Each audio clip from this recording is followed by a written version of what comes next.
dice que la acción política es una acción colectiva y organizada con un cierto número de principios capaz de desarrollar en la realidad las consecuencias de una imposibilidad impredecible. Nunca sabemos qué va a pasar realmente, ¿no?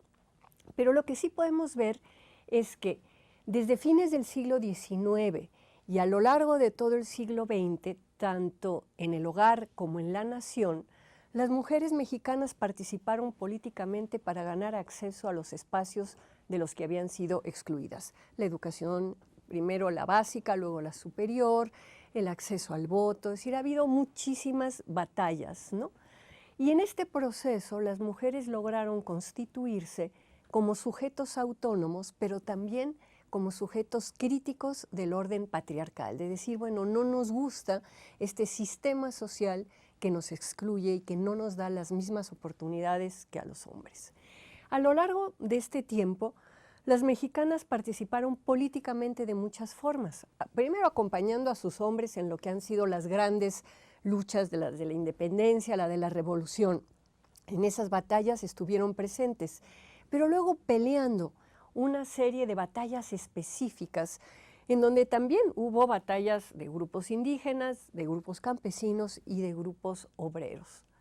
Y en paralelo a estas luchas, que es lo que me parece muy interesante, en paralelo a las luchas con sus hombres, sus compañeros, padres, hermanos e hijos, ¿verdad?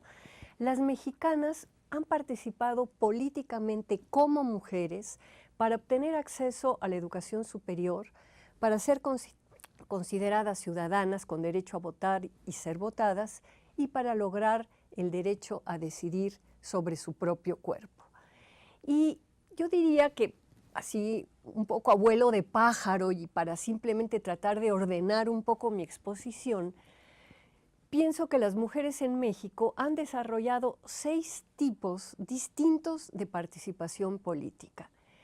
El primero sería por reivindicaciones compartidas, indígenas, campesinas y laborales.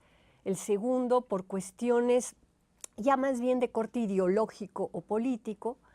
En tercer lugar, por solidarizarse con sus hombres en las luchas que estos han dado. Luego por asuntos sociales generales. Luego por cuestiones específicamente femeninas y finalmente por cuestiones feministas. Y le voy a dar una repasada a estos 6 tipos de participación. Cuando hablo de reivindicaciones indígenas, campesinas y obreras, vamos a ver que ha habido mucha participación de mujeres indígenas y campesinas en la defensa de sus tierras, ¿no?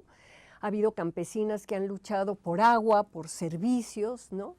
Está la muy importante reivindicación político-cultural indígena que hizo el Ejército Zapatista de Liberación Nacional desde 1994 y que a la fecha ha tenido un impacto y una influencia en las demás comunidades indígenas y en donde la Ley Revolucionaria de las Mujeres, que sale en enero de 1994, da una mirada distinta de mujeres indígenas con reivindicaciones de política moderna. Y luego también están las reivindicaciones obreras en participación en sindicatos, a veces en sindicatos mixtos, pero con una lucha especial, como dieron, por ejemplo, las taquilleras del metro o las telefonistas, ¿no?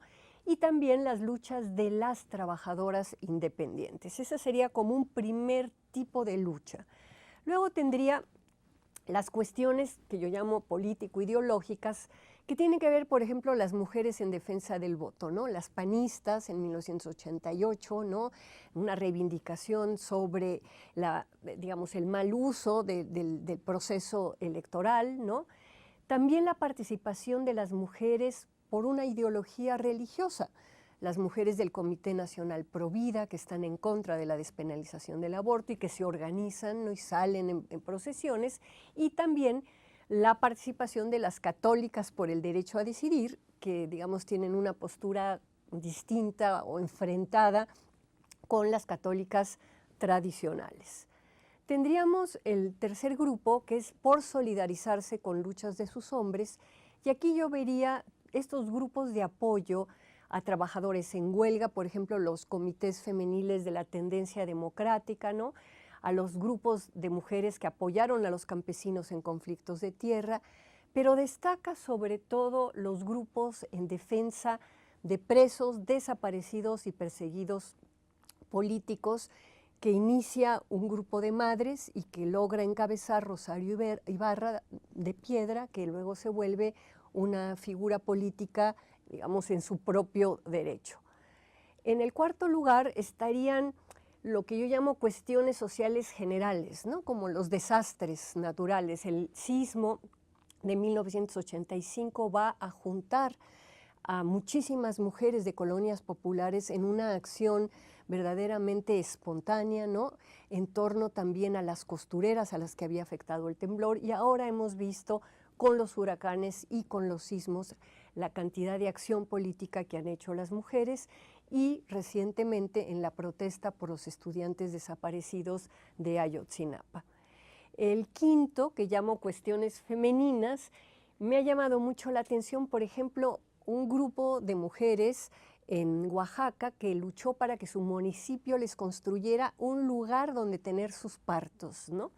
Luego otro grupo de campesinas que lucharon, esto creo que fue en Hidalgo, para conseguir un molino de nixtamal, porque era, pues cada quien en su molienda, ¿verdad? Usaba muchísimo tiempo y decidieron que la mejor manera de poder participar políticamente era tener un espacio en donde pudieran llevar a ese molino de nixtamal, y eso las iba a liberar en sus horas para hacer otro tipo de acción, ¿no?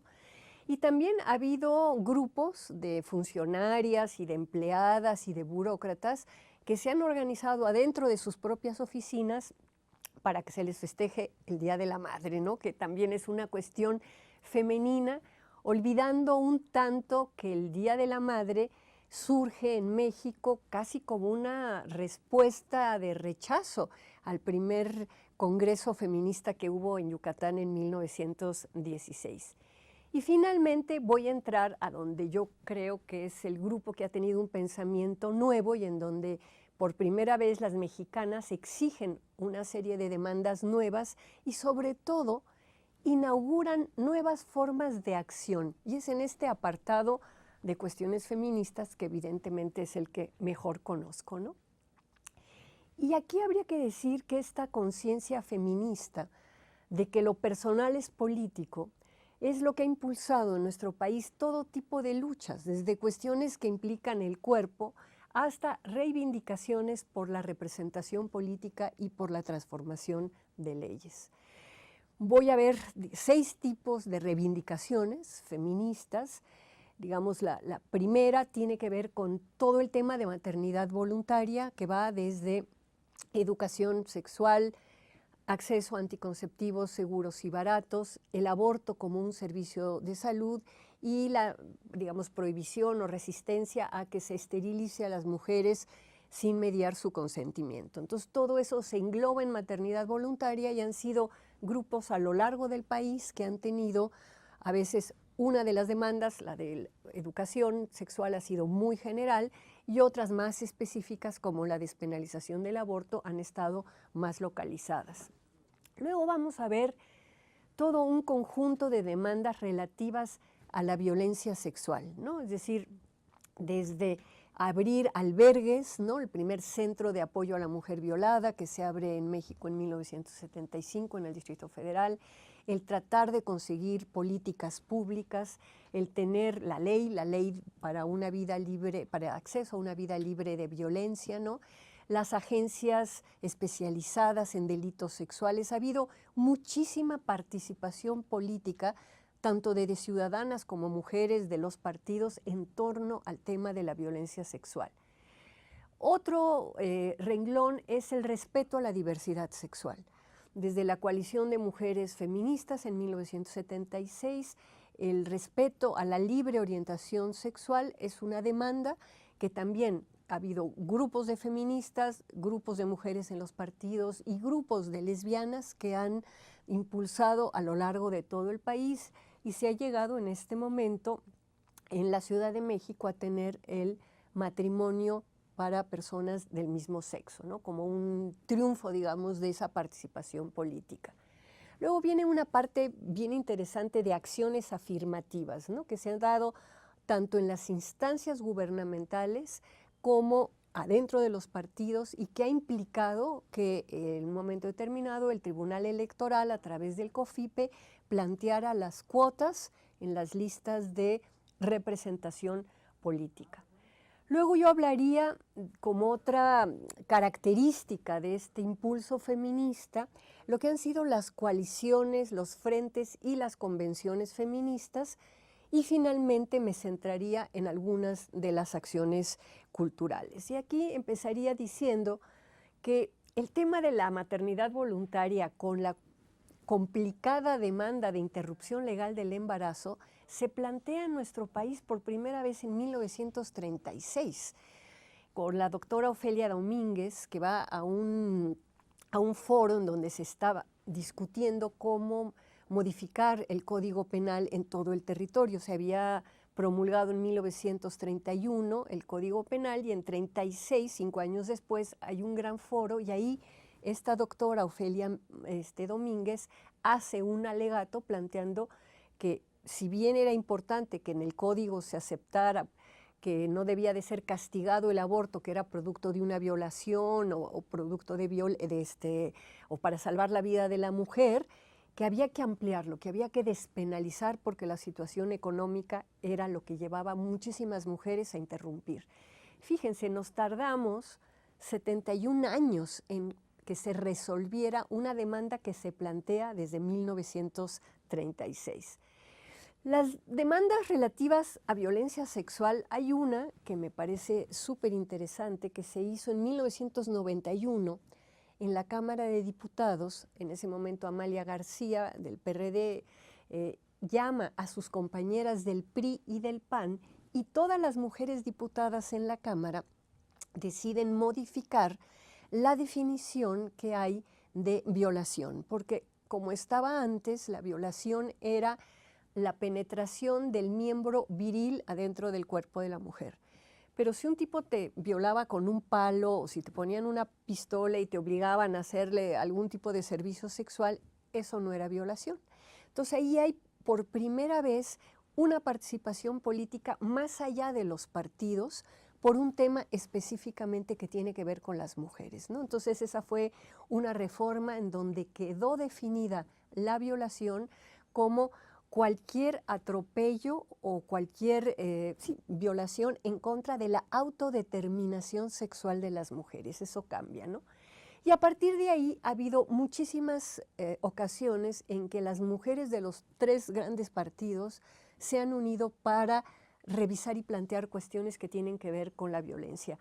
La última importante ha sido la definición de feminicidio, es decir, si un coche atropella a una mujer, eso no es un feminicidio. Si a una mujer la matan por el hecho de ser mujer y junto a ese asesinato además hay un abuso sexual, ahí hay una cuestión muy dirigida de crimen de odio, ¿no? Entonces ha sido muy importante la definición de feminicidio, como también ha sido el tema del plantear las alertas de género cuando en ciertas partes del país empieza a subir la ola de crímenes dirigidos específicamente a las mujeres. Luego vamos a tener el tema del respeto a la diversidad sexual, que como dije empieza con una batalla con las sociedades de convivencia, se consiguen los matrimonios para personas del mismo sexo, pero lo interesante es que la Suprema Corte de Justicia hace una resolución hace poco tiempo con respecto a la legislación en Oaxaca, donde decía que el matrimonio era la unión de un hombre y una mujer. Y la Suprema Corte dice que eso no es así, que el matrimonio es la unión de 2 personas, ¿no? Independientemente de su sexo. Después de esta resolución hay también una batalla dentro del Instituto Mexicano del Seguro Social de una mujer que quiere que su pareja mujer sea beneficiaria. Al principio le dicen que no porque son 2 mujeres y finalmente se resuelve que sí se reconoce a las parejas del mismo sexo. Luego tenemos las acciones afirmativas, ¿no? Es decir, la movilización de las feministas y de las mujeres políticas de los partidos ha conducido a reivindicar las cuotas como un mecanismo de igualación.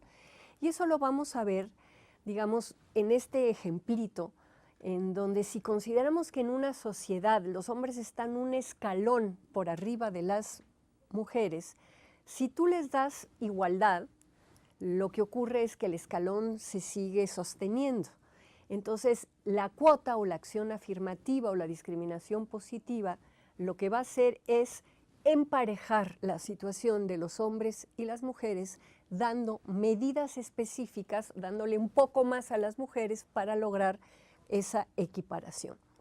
Y vamos a ver que el tema de las acciones afirmativas lo plantean primero que nadie las feministas en el 7º Encuentro Nacional Feminista, que fue en Acapulco, en donde se dice que hay que empezar a reclamar que en las listas de candidatos haya un número determinado de mujeres.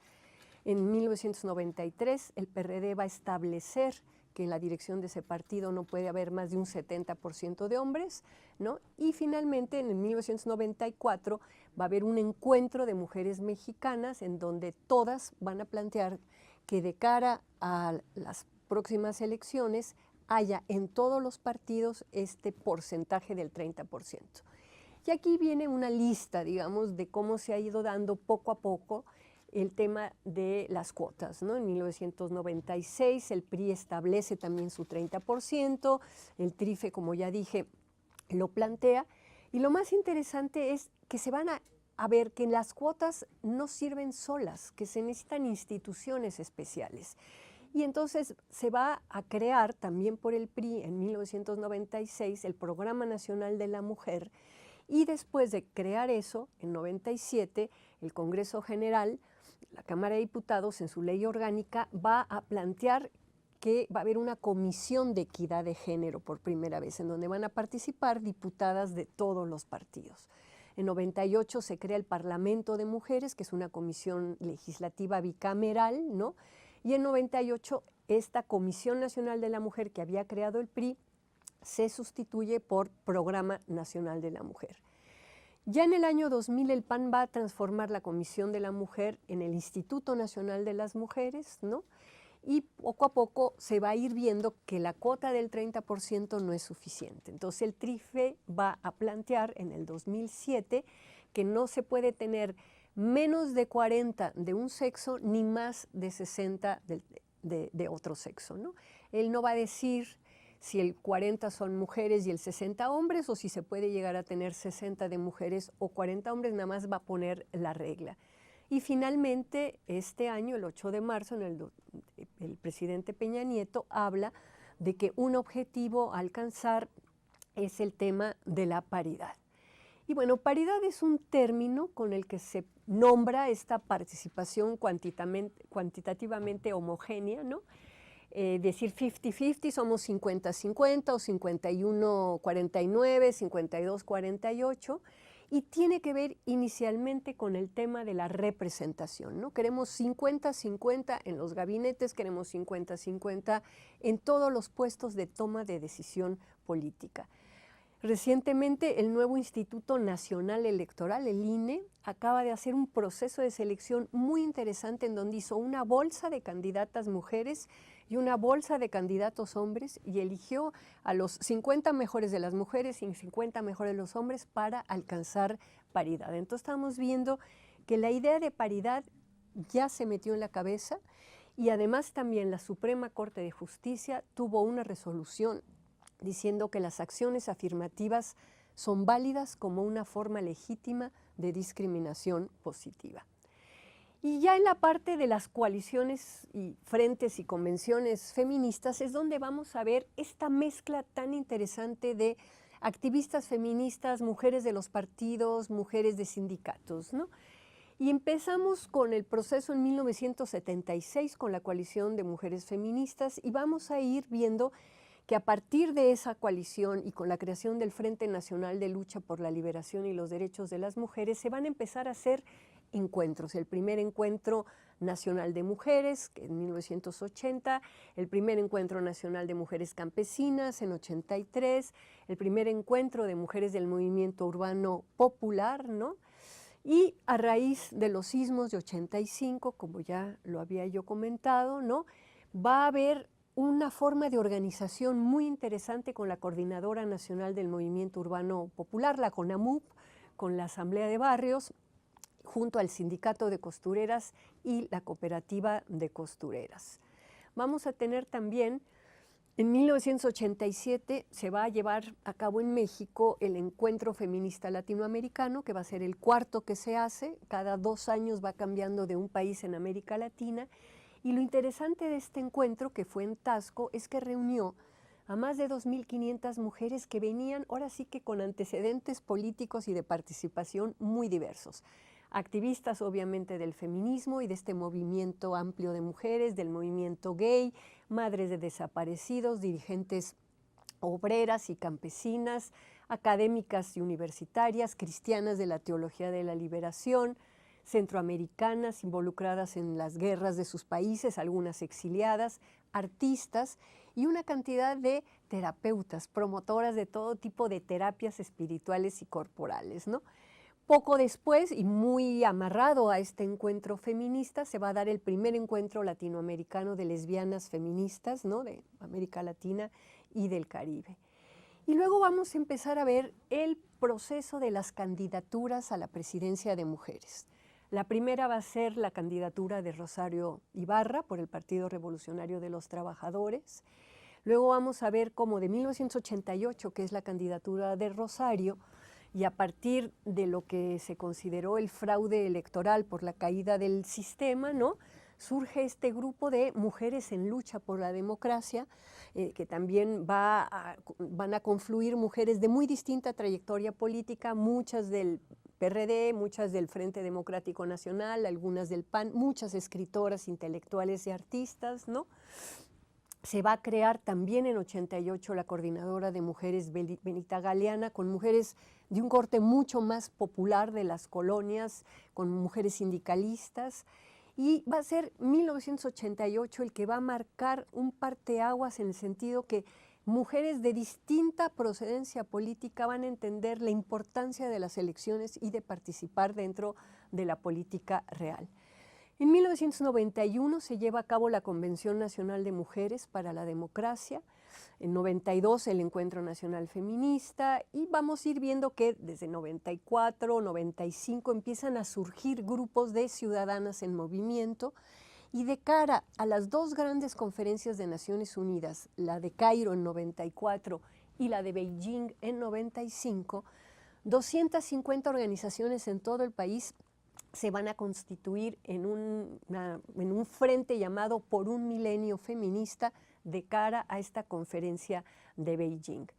Y en 94 además va a haber 2 candidatas a la presidencia, Cecilia Soto por el PT y Marcela Lombardo por el Partido Popular Socialista, ambas de izquierda, pero sin una agenda feminista. Pero de haber tenido una candidata ya pasamos a tener 2, ya se empieza a ver como algo más común, ¿no? Luego hay una cantidad de foros que se empiezan a realizar sobre ciudadanía, género y reforma del Estado, ¿no?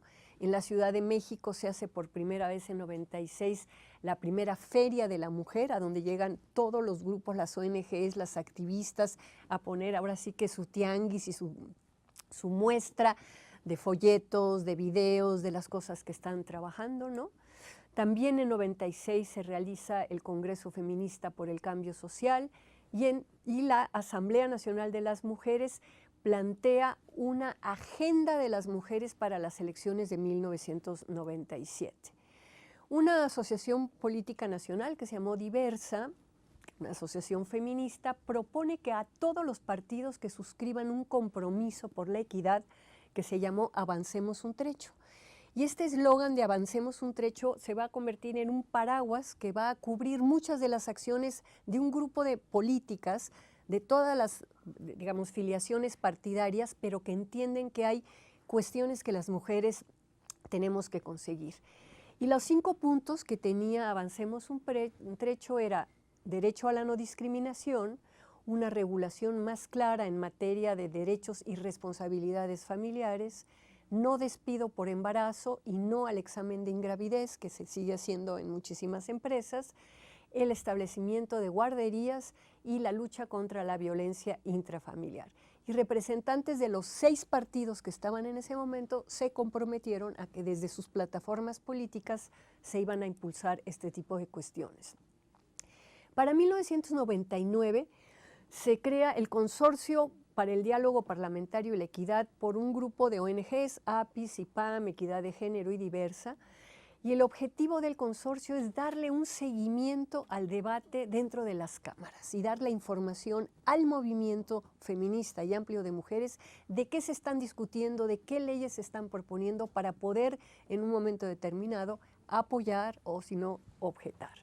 La Asamblea Nacional de Mujeres, que convoca a mujeres también de todas las filiaciones políticas, hace una campaña con un eslogan preciosa: si la mujer no está, la democracia no va, ¿no? Y creo que eso ha sido una de las grandes lecciones que hemos tenido. Y ya para el año 2000, para las elecciones del 2000, se le plantea a las candidatas a diputadas de todos los partidos que hagan un pacto entre mujeres, mirando una agenda legislativa y de gobierno por la equidad. Lo firman más de 400 candidatas en puestos de elección popular, excepto las del PAN, que por alguna cosa creo que en su partido les dijeron que no se mezclaran con esas revoltosas priistas y perredistas y feministas, ¿no? Pero fue también un evento muy importante este pacto de mujeres. Para las elecciones del 2006 vamos a tener por primera vez una candidata abiertamente feminista, Patricia Mercado, que logra el registro de un partido que creo que ya está desaparecido ahora, Alternativa Socialdemócrata y Campesina, ¿verdad? Y además, en ese año vamos a ver uno de los efectos perversos de las cuotas, las Juanitas, las mujeres que entraron por la cuota de partido y que en el momento en que ganaron el puesto, renunciaron para que su suplente, que fuera un hombre, ocupara el lugar.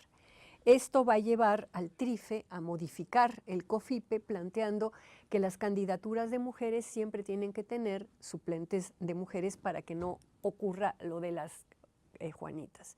Y finalmente, en el 2012, la última elección presidencial, también hubo una candidata a la presidencia por el PAN, Josefina Vázquez Mota. Pero bueno, lo que yo quise hacer con este rapidísimo sobrevuelo era dimensionar las múltiples formas de participación, tanto de las feministas, tanto de las mujeres que no tienen una afiliación política y de las mujeres que están en un partido y que han llevado en distintos momentos a hacer acciones colectivas pensando en una agenda para las mujeres. Porque es más, digamos, lo que podemos ver en los últimos años es cómo se han ido cada vez más ubicando como figuras protagónicas las mujeres en la política, aunque yo creo que siguen persistiendo desigualdades importantes. Lo que me parece triste es que empiezo a ver en algunas candidatas a las diputadas y en algunas mujeres políticas que han dejado de hablar de emancipación. La emancipación implica una transformación de las condiciones colectivas de todas las mujeres. Nos emancipamos todas y han empezado a hablar de empoderamiento. Y el empoderamiento tiene esta connotación del poder personal y hemos visto casos bastante nefastos de mujeres que a nivel individual han estado muy empoderadas en nuestro país, pero que no han luchado por el empoderamiento, la emancipación de todas las demás. Y aunque la participación política de las mujeres las ha hecho enfrentar tradiciones discriminatorias, creo que lo que estamos viendo ahorita es que no se han producido reclamos suficientemente fuertes para transformar sustancialmente estos papeles de género, lo propio de los hombres y lo propio de las mujeres. Por eso, no obstante la cada vez mayor participación política femenina, yo creo que no estamos viendo un reordenamiento de las responsabilidades de los hombres en lo que se refiere a compartir el trabajo doméstico y el cuidado de las personas vulnerables y dependientes.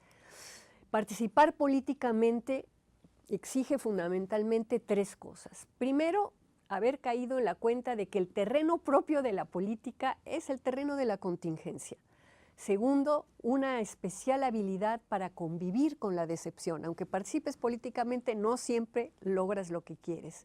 Y tercera, estar dispuestas a negociar, a hacer pactos y a hacer alianzas. Y esto es lo que yo creo que tenemos que revisar. O sea, la política es una gestión de los asuntos públicos desde el punto de vista de su contingencia. Hay que considerar que están abiertos, que son decidibles, que son imprevisibles, opinables, controvertidos, y la perspectiva política se distingue en ese sentido de otro tipo de actividades como las que llevan los y las científicos, los y las militares, los y las economistas, justamente en el tema de la contingencia, ¿no? Yo creo que lo específicamente político es esa dimensión de los problemas que no pueden resolverse adecuadamente en otro tipo de profesiones. Por eso se necesita que los políticos hablen, dialoguen, ¿no? Las mujeres políticas necesitan dialogar, ¿no? Y la política sitúa los problemas en este ámbito de discusión pública. Y si algo necesitamos en nuestro país es más debate público, más discusión pública. La segunda cuestión, hacer política es renunciar a cualquier otro procedimiento que no sea convencer. Pero convencer nunca está garantizado, ¿no? Entonces, yo creo que quienes quieren hacer política y no hayan aprendido a gestionar el fracaso o el éxito parcial no están capacitadas, porque no existe el éxito absoluto nunca. Tú tienes siempre que ceder, que dar, ¿no? Y finalmente, por eso hay un politólogo vasco, Daniel Innerarity, que dice que la política es un aprendizaje de la decepción. Tú entras queriendo hacer una serie de cosas y poco a poco te das cuenta que es bien difícil lo que se puede hacer, ¿no? Y la tercera es que la política es inseparable de la disposición al compromiso. Y el compromiso es la capacidad de dar por bueno algo que no te satisface completamente, pero que de todas maneras es un pasito adelante, ¿no? Yo creo que el hacer concesiones, aprender a negociar, a dar estos pequeños pasos, implica bajarte del pedestal del esta es la verdad y las cosas se hacen como yo digo, y entender que hay otras posiciones, ¿no? Y eso yo creo que para las mujeres implica justamente entender que hay un trecho que podemos caminar juntas antes de que nuestras diferencias políticas nos separen. Ese ha sido básicamente, digamos, el mensaje que han dado grupos como este de Avancemos un Trecho, ¿no? De que son necesarios los pactos y las alianzas. Si queremos cambiar la situación asimétrica con los hombres, nos necesitamos las de todos los colores políticos, ¿verdad?, para poder avanzar esa agenda. Y lo más importante, creo yo, es aceptar que no obstante las evidentes diferencias políticas que se dan entre las priistas, las panistas, las perredistas, las feministas, todas, ¿verdad?, hay algo que nos une. Y es esta situación de subordinación, este escalón que todavía nos falta equiparar en un sistema gobernado básicamente por hombres y con una visión masculinista. Y la participación política de las mujeres con esta visión de avancemos un trecho, hagamos pactos y hagamos alianzas, podría impulsar coaliciones y frentes para modificar el sistema social y cambiar la política. Entonces eso me parece que es como lo que más me interesa dejar en esta entrevista que agradezco, Marta, es esta idea de el pacto, la alianza, las coaliciones, el que tenemos mucho que adelantar las mujeres si nos ponemos de acuerdo entre nosotras, y la historia nos ha mostrado que cuando lo hemos hecho, lo hemos logrado. Muchas gracias, Marta Lamas, este recuento histórico que nos ha mostrado de manera rápida. Observamos que si bien la política y la participación de las mujeres en nuestro país es reciente, nos queda mucho por hacer. Muchas gracias, Marta Lamas, por haber estado aquí con nosotras, por haber participado, y agradecemos a las personas que nos están viendo y te esperamos en una próxima emisión. Muchas gracias. Gracias a ustedes.